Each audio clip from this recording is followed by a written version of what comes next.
Hello दोस्तों, good morning. मैं चंदन आप सबका करता हूं अभिनंदन आपके अपने यूट्यूब चैनल विद्यापुंज पे। दोस्तों, उम्मीद है आप लोग अपनी तैयारी को बेहतर ढंग से कर रहे होंगे। और दोस्तों, इस करंट सीरीज में हम कुछ और भी महत्वपूर्ण करंट्स को देखते हैं। और हम दोस्तों हम इस तरह से करंट को बनाए हैं ताकि आप लोगों को एग्जाम में ज़्यादा से ज़्यादा इससे करंट अफेयर्स आप लोगों के एग्जाम में आए। तो चलिए हम फटाफट कुछ महत्वपूर्ण करंट्स को देखते हैं।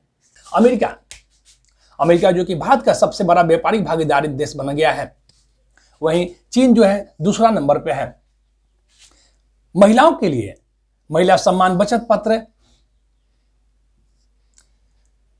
अपनाया गया है, जो 1 अप्रैल 2023 से 31 मार्च 2025 के बीच में चलेगा। यह मात्र 2 सालों के लिए होगा। इस महिला सम्मान बचत पत्र में महिलाओं को बहुत ज्यादा ब्याज दिया जाएगा और 2 साल बाद उसका फिर रिटर्न मिलेगा। पहला वाटर मेट्रो सेवा का शुभारंभ पीएम के द्वारा कोच्चि में किया गया है। भारतीय वायुसेना का पहला विरासत केंद्र चंडीगढ़ में है, जिसमें दिखाया जाएगा भारतीय वायुसेना के प्रारंभ होने से अब तक की जितने भी उपलब्धियां हैं उसको उसमें दिखाया जाएगा। सीडेक में स्थापित एवं सुपर कंप्यूटर इरावत, जो कि विश्व के शीर्ष 500 में 75वां स्थान इसका प्राप्त हुआ है। सीडेक जो कि एक भारत की कंपनी है,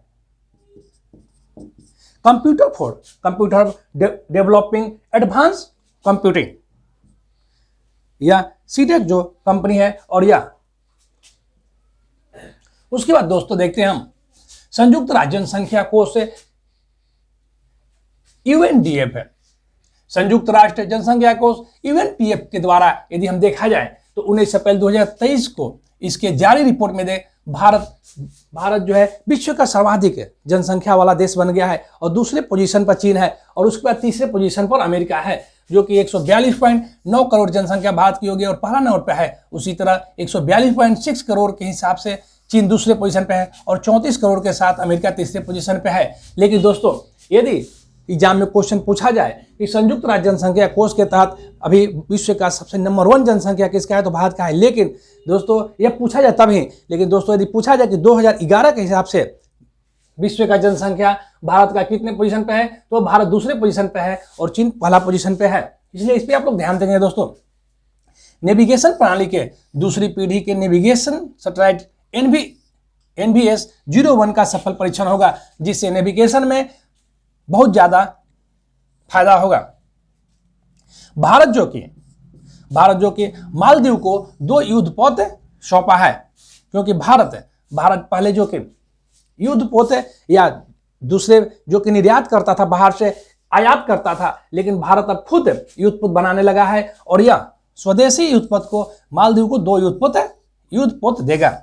वहीं भारत जो है बांग्लादेश को 20 ब्रॉडगेज लोकोमोटिव सौंपेगा, यानी कि 20 रेलवे इंजन भारत जो है कि बांग्लादेश को सौंपेगा। इससे भारत और बांग्लादेश के बीच मैत्री संबंध में और ज्यादा मजबूती मिलेगी।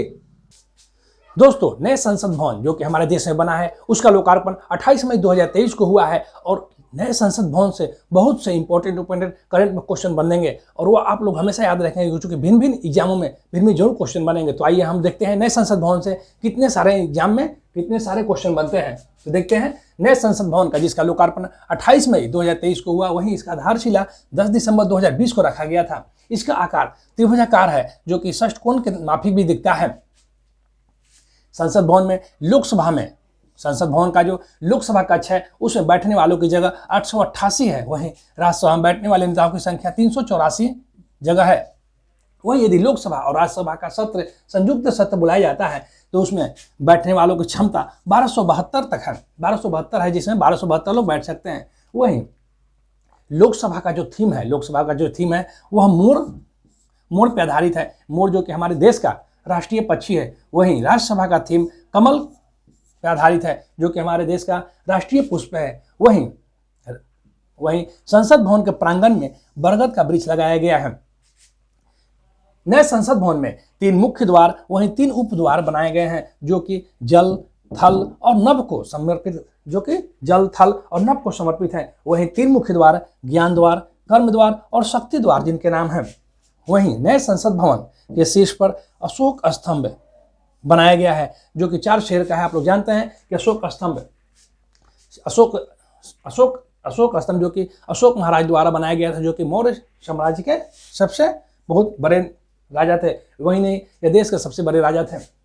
वहीं संसद भवन का आर्किटेक्ट जो कि बिमल पटेल के द्वारा बनाया गया था, वहीं नए संसद भवन के लोकार्पण के उपलक्ष्य में Rs 75 का सिक्का व डाक टिक्का का लोकार्पण किया गया। तो आइए दोस्तों हम कुछ सम्मेलन को देखते हैं।